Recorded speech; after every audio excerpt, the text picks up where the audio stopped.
Cette formation sera marquée par 3 moments distincts.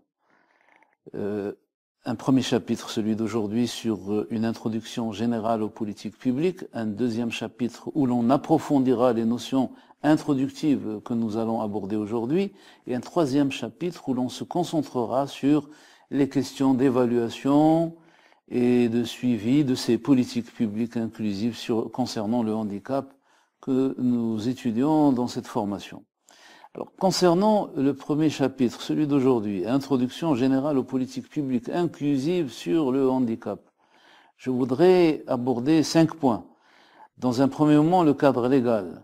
Le cadre légal qui en sert la question. Dans un deuxième moment, la notion même de politique publique. Dans un troisième moment, la notion de politique publique inclusive. Dans un quatrième moment, nous allons aborder la question des outils.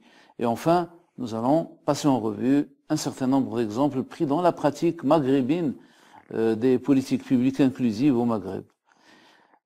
Concernant le cadre légal, je voudrais ici distinguer entre le cadre général, le cadre de référence que constitue la Convention relative aux droits des personnes handicapées, dont je ne présenterai que les aspects essentiels.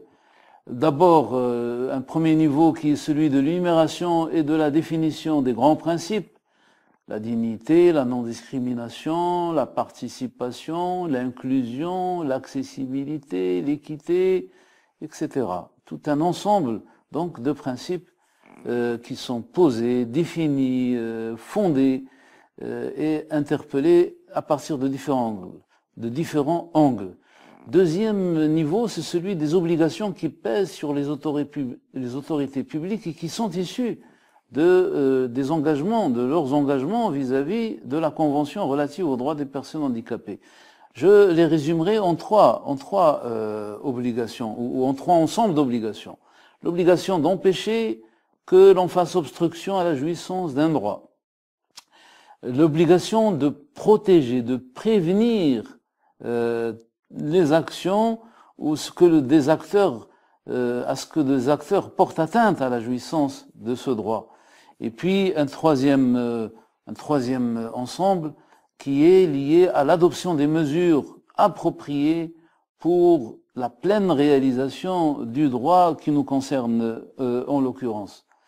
Je pense que ce cadre référentiel est majeur aujourd'hui, qu'il est incontournable et qu'il permet aux cadres légaux nationaux de se positionner et de revêtir tout leur sens.